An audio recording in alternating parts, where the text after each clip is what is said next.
Okay, so wait, you can time, be okay. At this time, it's been programmed that you will be here. Nature programmed you to be here. What you make out of being there is what determines what you would be remembered what that for. experience is going to be like. Let's look at all the examples of, because I mean, this is geared towards living a successful life, right? Yeah. Let's look at all the people who, by world standards, are successful. Yeah. Warren Buffett. Warren Buffett, yeah. Jeff If you Bezos. ask him, at the point he was selling or working in the fast food, it definitely wasn't anybody's dream. It's not anybody's dream to work in a fast food. Yeah. But today he owns chains. Yeah. And it's made him a billionaire. He was going somewhere he didn't know. When Mark Zuckerberg was doing all of what he was doing in school, I'm sure the dream wasn't to own Facebook. The dream was to get out of college and focus in life. And he's focused in life right now. What's his name? Bezos. I'm very sure that all he wanted to do was sell books. You understand? And then look at where he is right now. Where he is right now. So I think so. Maybe what you're saying, as you evolve, you just go with the. Just be aware of the fact that I'm evolving. I'm here right now. Okay. What can I do here right now? I'm sure that if you sample opinion, there's just very few people who are where they really want to be. Yeah. Right? But then it keeps happening. People being in the wrong place. And it's not a coincidence. Yeah. Because it's not the wrong place. Are you sure? It's not the wrong place. Because there are some places where you're like, this is not, I'm not. Okay, the case of being at the wrong place. Let me take you back. Let me take you back. And it's sad that I will cite this example. You remember the US terrorist attack? Yeah. 9/11? 9/11, yeah. 2001. Yeah. Many years before that day, it was foretold that it was going to happen. Oh, was it? Yeah, it was. Oh, wow. If you've heard of Nostradamus. Yes, I've heard of him. He wrote about it. He saw that incident happen in exact details. And in fact, philosophers say if you look at his writings and study diligently, you will find out that he had timestamps of when those things would happen. And most of them have happened at the times that he predicted that they will happen. Oh, wow. And how they will happen. Oh, wow. Do you understand? Yeah. So it simply tells you something. Just the same way if you believe in religion, if you're a Christian, for instance, the same way that the prophets that were born, their birth was foretold. And then Jesus Christ was foretold from the beginning. Yeah. It's the same thing. Everybody. Everyone. Wow. Okay, so another way you can be more intentional is to be more intentional in your health and your state of well-being. A lot of us just exist, just go by, and you don't pay attention to the places that you go, the kind of places you surround yourself with, what it does to your mind. What kind of food are you eating? Is it right for you? Is it healthy for you? Do you understand your body to know that, okay, even though everybody is eating that cheesecake, oh my God, you can't eat it because it doesn't work for you. So I believe that's like a way for you to be more intentional in your health and in your well-being, because it's important. So another one is cultivating and building relationships. You have to be. I want you to talk about that. What does it mean to be intentional in cultivating and building relationships?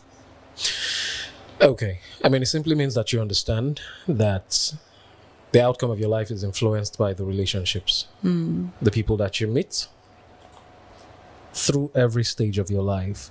What you end up becoming is a function of the influence that these people have. In Nigeria, people post and say, the friends that you make today are the connections that your children would have tomorrow. The friends that you make today are the contacts that you would send your children to tomorrow. That simply explains being intentional about relationships. Being intentional about the people that you allow into your space. Let's go back again to me saying the world is a magnetic field. If you have an insulator, what does it do to a magnet? It bridges the field, right? It's the same thing. So if you have the wrong person in your space, it bridges the flow. Life is about energies. Yeah. And every time I think about it, I'm scared. Because, a lot of religions actually don't accept that life is about energies. Energy. It is. Life is about energies. It is. I read a book one time. I'm trying to remember the author. And the guy said that everybody who have succeeded thought about where they wanted to be and stayed constantly on that thought. And gradually, the universe attracted things that got them there. So the universe listens to your thoughts. Yeah. And watches your action. And rewards the mindfulness. That's just the way the world was created. Yeah. So I do not say that prayers do not work. Yeah. In fact, I think that prayers help you to be mindful. That's exactly what religion did for you. Yeah. Help you channel your attention to something so you stay focused on it and pray and pray and pray and pray until something happens. Right? And that's what they say, pray and pray and pray until something happens. The simple thing they've done for you is get you to focus your mind on what you want. And you keep talking about it in the name of asking for it until it happens. But that's what they've done for you. But we don't talk enough about the action behind it.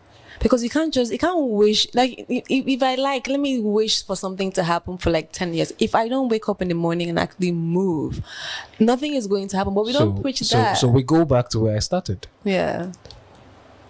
Your success story is a function of your aspiration. Yeah. That vibration, the world gets it. The universe gets it, actually. And then your action, the universe also gauges that. Now, that is what activates or energizes your aspiration. True. It puts more force. So, just thinking about it. Yeah. It creates an attraction. Yes. It creates an attraction. Yeah. The force for that attraction to move and get what you want is your action. True. So that's the thing. People, we need to pay more attention to a lot of things that we take for granted. A whole lot. Especially energies. That's amazing. All right, so another way you can be more intentional is intentionality in raising kids.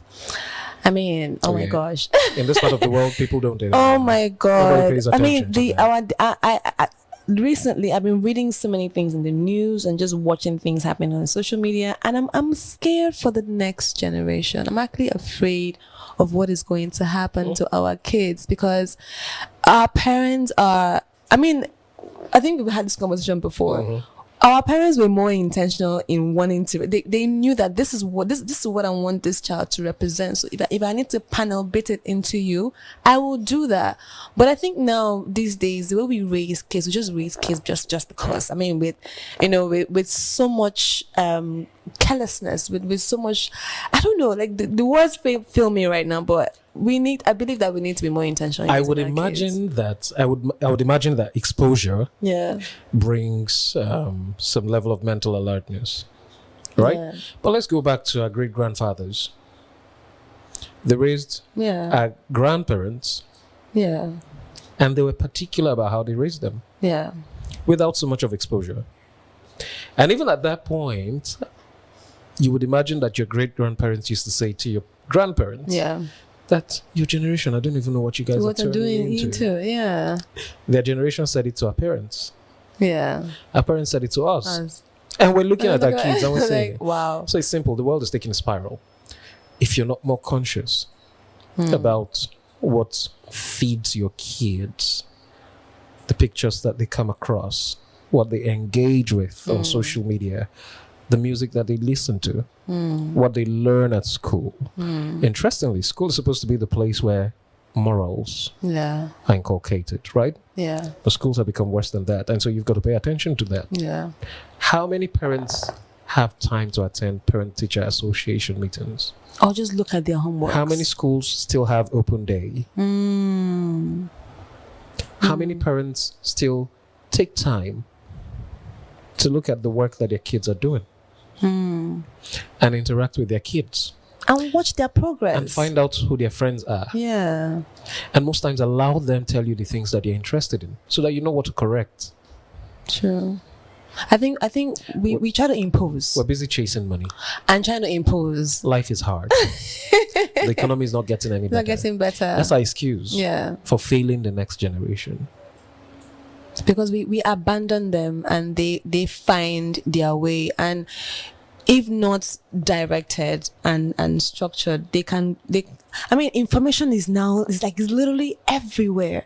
So in this day and age, if you're not curbing your kids to a direction that and protecting you from this information, you leave them and expose them to anything, because you're not present, you're chasing money, you're chasing whatever. and they have nothing better to do than to, kids are natural explorers. If you don't teach them, somebody else will teach them. Exactly. If you don't teach them, something else would teach them. Their peers would teach them. Yeah. Their peers would teach them out of inexperience. Yeah. Out of the drive to try. Yeah. I think and they'll get in trouble just before you know it. Even some of our parents, almost some of the parents of these kids don't even know better. So I'm not an advocate of forcing kids into stuff. That's something that this generation is not doing. They're not forcing. And it's good, but they're doing it in a negative way. Yeah. So no, let him have his way. This is what he wants to do. Oh, it's fine. Good or bad, it's fine. Yeah. As against our parents. Yeah. Who would whoop you into taking what they want you to do. Yeah. Into becoming what they want you to become. Yeah. I remember growing up, I used to play football a whole lot. Yeah. Played football, played up until club football. Pepsi Academy in the day. And one time my mom looked at me and said, if you don't stop playing football, I will break your leg. I gave birth to you. I do not owe anybody an explanation. Yeah. And one day she beat me, and I told myself, okay, it's enough. I have no more football for me. How much of this beating can you take? Wow. And then I decided to focus. I didn't see what she was doing at the time, right? In this generation, it's abuse. What she did was abuse. I didn't see what she was doing at the time. But now, every time I sit down and I get awarded, I remember her. Every time I sit down and I receive an award or a commendation, I call my dad. And I say, thank you for the days that you forced me to sit down and watch the news and summarize the news with beatings. Wow. So you watch the news and then you grab a book and write what you grabbed from every story. You don't miss one. Wow. If it reminds you of a story, then it means that you were distracted. Interesting. Wow. He didn't know at the time that he was shaping me for this. Yeah. In fact, he wanted medicine. My mom also wanted some science. Yeah. But you were good at football, right? So let's flip it. You're good at football. What if they had allowed you to do it? What if I was earning 18 million naira every Thursday? Yeah. So there's that opportunity cost that you will never know because you never really try. But then I could have been Cristiano Ronaldo. I mean Messi. That you're hanging with the big boys, I could have been even, what's the name of any of these kids? Samuel Chukwueze. Yeah, I mean chilling with JJ and Kanu and whatnot. Yeah. See, am I happy at the moment? Yeah. The answer is yes. And so let's go back to where we started. Finding yourself in a place and feeling like you're not supposed to be there. Yeah. And waking up and sulking about being there. Yeah. Until you understand that most times your assignment drags you, calls you, picks you, and dumps you where you're going to be able to drive the reason that you're on earth. Yeah. You'll get it right. Up until my second year in university, I never thought I was going to be a broadcaster. I mean, it started off with the movies. I mean, it was coincidence. And the movies happened. A couple of big movies. And I got, celebrity, I was known. And then I was like, this fame, go to school. If not, this fame would die and you don't have education. And you can't go back to school. And that was wisdom. Yeah. And I went to school. Yeah. And I got to school and I couldn't continue with movies because I had to focus on books. I was schooling in Abia until tomorrow. The movie center is Lagos. Yeah.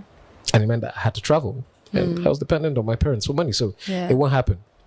And then somehow from nowhere, if I tell you that I know how it came, I don't know. I just know that, I'd always listen to radio. I loved to listen to radio a lot growing up. I would always listen to radio. And so one day I was listening to the radio and the anchor finished talking and I turned on, my radio always had a recorder. Yeah. And so I started recording myself trying to talk like the person. Yeah. And I did that over a period of time. And it became second nature. And one day I just walked into a radio station and I'm like, I want a job. Wow. Can you do it? I think I can. Okay, go into the studio, go record. Let's hear what you can. Yeah. Oh, yeah. Good, but crude. We can work it out. Wow. So how would I have done my advocacy for humanity if I didn't find myself in that space? Yeah.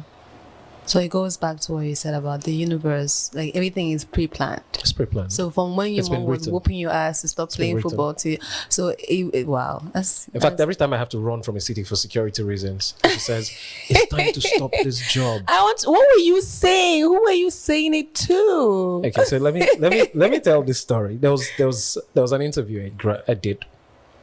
I used to host the breakfast show on TV. Yeah. And it was current affairs, and so most times you have to sit with commissioners, you have to sit with legislators, you have to sit with maybe the governor. Yeah. I did an interview, and my parents were watching. My mom particularly was watching. By the time I was done with that interview, my mom's call was the first call before I walked out of the studio. Yeah. And she's like, "No, that was a lot. I think that you crossed the line. I think that it's time to stop this job." Oh, wow. Guess what? By the time I stepped out of the studio, there's 2 different police vans waiting for you. Oh my gosh. And I had to live in a village that I never knew existed for over 2 weeks. Oh my God. Not going to work, cut out of communication. My general manager took my phone, oh my God, whisked me through the back door. There was a driver waiting, took me out.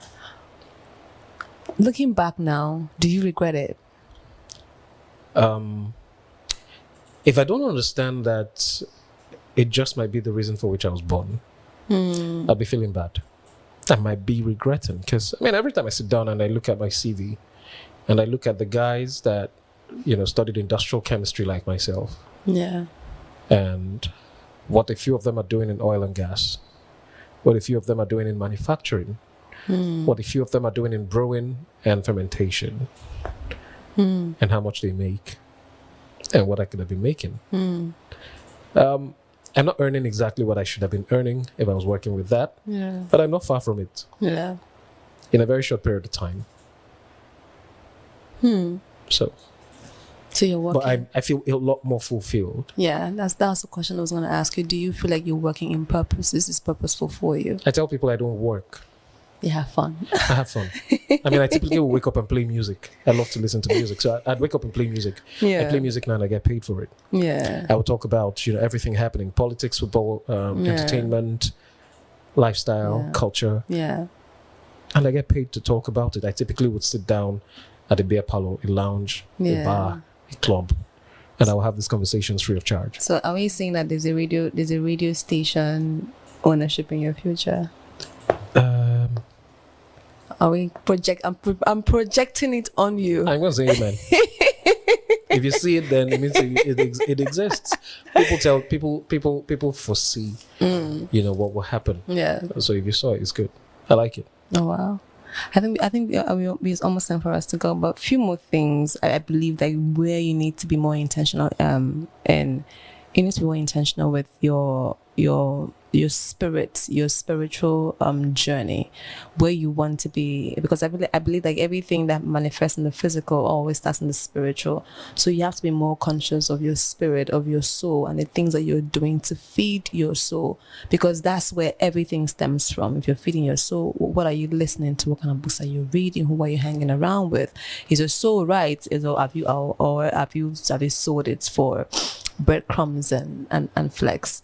So we need to be more intentional in your walk with God. If you're a Christian, if you're a believer in God, you need to be more intentional in how that relationship can foster who you are and where you're going. And also, for me, one of the most important is in unions, in marriages, one needs to be more intentional in that area, because I believe that that's what births the building of family, the kind of kids you're going to raise, the kind of people you're going to put into the society, and then even you as a person, because I believe who you align yourself with is going to make or mar you. So you have to be, it is your family. You don't pick or choose your family. It happens. But your one job in life is your responsibility to pick the right person that is going to be aligned with the purpose that God has placed on the earth for you. And then you can walk with that. People just walk into that thing like, okay, I mean, it's cool. No, it's nice. It's the latest thing. It's status. It's for a lot of status. persons. Exactly. It's status. I'm and a married woman. Do you know that? Do you know that? My husband is just around the corner. Like, we don't care. I'm a married man. Do you know that? Do you know that? It's status. Yeah. Until you understand that, being in the wrong situation can change the entire dynamics of your assignment. That is dangerous. It is very and it's happened. Yeah. I mean, I used to have a neighbor. Let me tell this story. I used to have a neighbor. Before he got married, things was rough. Okay. I mean, I didn't used to believe that you could find the right alignment with another human and alter the course or speed up your life's results. So this guy used to be broke, got married, same business he was doing changed and started making money. Got too comfortable with making, when you're rich, this is vibe, the life's problem is over. Who are you? Why should you be? Yeah. And so, abuse happened over and over, and the wife left. And everything left with her. Because she came with everything. He went back to being ground zero. Broke. Wow. I didn't used to. I see. It was a Nollywood thing to see that kind of stuff. Until I saw it, and so it made more sense to me what it means to be with the right person, and what it means to be with the wrong person. Yeah. It can either speed up the process. So maybe there was wealth in that guy's destiny. Yeah. What she just did was amplify it. Do you understand? Speed up the process of the wealth, coming. And then he messed up. Yeah. And she also, did what? Sped up the reversing. Well, that's amazing. Yeah. Because I have seen people that started off good, the way in working in purpose, the way, they were dedicated to their assignment, and you could see that this person has potential, so it was already brewing, and then they land the wrong person, and all of a sudden the things that she used to enjoy doing so much, she stopped doing it. Okay. Her light just became a little more dim, so she just started regressing. And I kept wondering, okay, what's going on with you? It's like, this, it's marriage. Marriage does that to you. I was like, no, I don't believe marriage is supposed to be the beginning of the end of what you're called to do on earth. Relationship. So yeah, that was so. people say when entertainers get married, like they don't take time, their careers end, and there's a lot of examples to show, right? Yeah. But then there's a Jay-Z and Beyonce example. Yeah. And it's still beautiful. Yeah, it's still beautiful. I mean, you can tell that they are building something together. The They had a grand plan. So they had a vision. They had a plan for where they were going. I don't, for want of mentioning the wrong title, there is a Barack Obama book that talks about his family. Yeah. In fact, talks about his road to becoming president. I read that book, and everything that I could make out was Barack saying if he didn't marry Michelle, he would never have been president. So she was the catalyst. Yeah, she was. And it was obvious in his time as president. Yeah. And the things that she did. Yeah. You could feel that there was I think that without trying to hastily generalize or conclude, America would not find a first lady like Michelle. She made the office beautiful. And she made the naysayers wrong. Because everybody said, I mean, if a black president got into the White House, it was going to do the thing that Africans do, bring all of their relatives to the White House. Yeah. It was Barack, his wife, and their 2 children. And their dogs. And their dogs. And no extra person. Yeah. And she forgot about the fact that she was wife of the president. She was just busy being her. Her life. Exactly. Being a fashionista, helping girls. And she did it beautifully. So exactly, because that's what she is. Wow. UG, today has been quite an experience. Actually, thank you for it. No, this is so good. Like, thank you. Shout out to you on your buckets of wisdom. So just before we leave, I just want to highlight a few things that you can be or you should be intentional about every single day. 1, be clear on the result you want for your day. 2, be purposeful with your time. I think we've talked about that too. So when you know that's what I want to do today, you allocate time to the things you want to do. 3, become focused on your goal. So once you make a plan, have time, focus on the goal. Always have the blueprint. If you're deviating from the plan, go back to your blueprint and then, get back into it.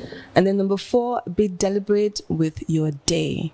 What are you doing? Like you said, every minute, every hour, every second, be very deliberate. Even the steps that you're taking, be very deliberate with it, because we underestimate the power that holds. If you set a target for yourself, this is what I want to do today. In fact, let's use the marketers as example. So my target is 1 million naira today. Yeah. I'm supposed to make 1 million for my company. Yeah.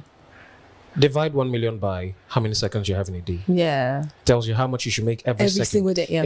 Every second, it would drive you. Yeah. And it makes it easier. It makes it so much. It breaks it down to the barriers. Where can I go? To make this amount. If you break 1 million, divide 1 million naira by 86,400. You see the fraction. And so the only thing you would think of when everyone is rushing to find 1 millionaire to give them 1 million naira, you will look for more people to give you less and meet your targets. Less stress. Finally, be mindful and be very intentional with your most important relationships. Find those relationships that grow you, that groom you, that push you, that nudge you to be a little bit better, that make you uncomfortable, because we're so used to having, friends that hype us and tell us all the good things that we want to hear. True. And we don't get friends and us, okay, this is nice, but can you try it this way? Can you put it here? Find a proper balance. You need the hype men in your team. Yeah, you do. No. You need them to you need them. Life can be tough. Yeah, you need them to motivate you. You do. But you also need, you see those people that tell you, come sit down. Yeah. You've done this, right? Yeah. And the world is cheering, but look at it. Yeah. Was it good? Do you feel good? Yeah. Is that a true representation of Could who you have done you are? better? You need those people. Yeah. You also need the people that tell you, hi, you did nonsense. Isn't all you that know? Nothing good can come out from those people are important, but we because we don't they push you to go extra. Yeah, they do. That's if you understand what it is that you're going for. But most times we get angry. I know. I mean, we are human. And we leave the lessons and focus on the messenger all the time. Why should Eno be telling me that? Why is it her? Why is it her? Yeah. When I was here, where was she? Yuji, thank you so much for coming to thanking you. Thank you for the invite. So before we go, give us a last word. Like, drop a word for the people of God. Like something that is letting your spirit. I'm going to church right now. Really? Okay, so I'm not really a church person. I'd mentioned. Yes, you have. I'm not really a church person. I'm a much more spiritual person. And so, maybe saying the things that people will like to hear is not the thing. But I think that you should understand that the world has got forces. Yeah. Those forces determine your day. Good forces, bad forces. Most times, you unconsciously play into the den of the bad forces by decisions that you make. Be intentionally mindful of what you do. Both forces the world needs a healthy balance. Yeah. Most times, those bad forces, those negative forces, are there to help you attain your goals. Yeah. And most times, even the good forces would derail you. Be wise, basically. Be wise, ladies and gentlemen. The power of being intentional and mindful thinking. Yuji, thank you so much. Guys, my name is Eno Jerry. This is Real Talk with AJ, and I will see you guys next time. Intentional.